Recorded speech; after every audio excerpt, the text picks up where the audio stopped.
नमस्कार, मी निवेदिता निवास मागणे, इयत्ता पहिली, जिल्हा परिषद प्राथमिक शाळा उपरी. आज मी आपल्याला आपणा सर्वांची जीवनदायिनी उजनी धरणाबद्दल काही माहिती सांगणार आहे. सर्वप्रथम तुम्हा सर्वांना स्वातंत्र्य दिनाच्या मनापासून शुभेच्छा. आज आपल्या देशाला स्वातंत्र्य मिळून 78 वर्ष पूर्ण झाली. स्वातंत्र्यानंतर सुद्धा आपला जिल्हा दुष्काळी भाग म्हणून ओळखला जात होता. पण आपल्या जीवनात सुद्धा क्रांती घडवण्यासाठी एक नेता झगडत होता. स्वातंत्र्यासाठी सुद्धा मोलाचे योगदान या नेत्यांनी दिले. ते म्हणजे स्वर्गीय वंदनीय यशवंतरावजी चव्हाण साहेब.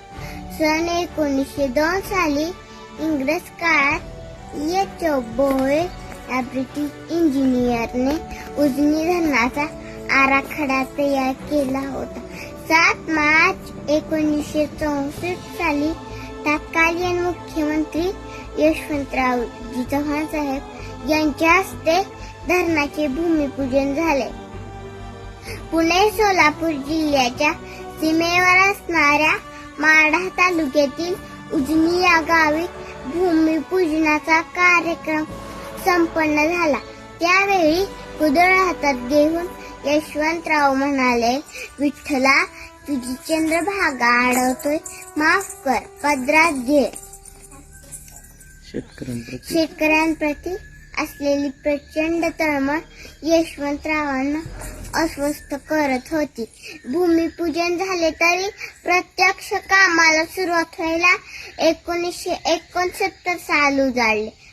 पुढे 1980 ला धरणाचे काम पूर्ण झाले आणि यशवंतरावांनी पाहिलेले स्वप्न पूर्ण झाले. साक्षात चंद्रभागा शेतकऱ्यांच्या शेतात अवतरली. सोलापूर जिल्ह्याचा कायमचा दुष्काळ हरून जिल्हा सुजलाम सुफलाम झाला. देशात 1 नंबरची केळी निर्यात, राज्यात उच्च ऊसाचे उत्पादन घेणारा जिल्हा झाला.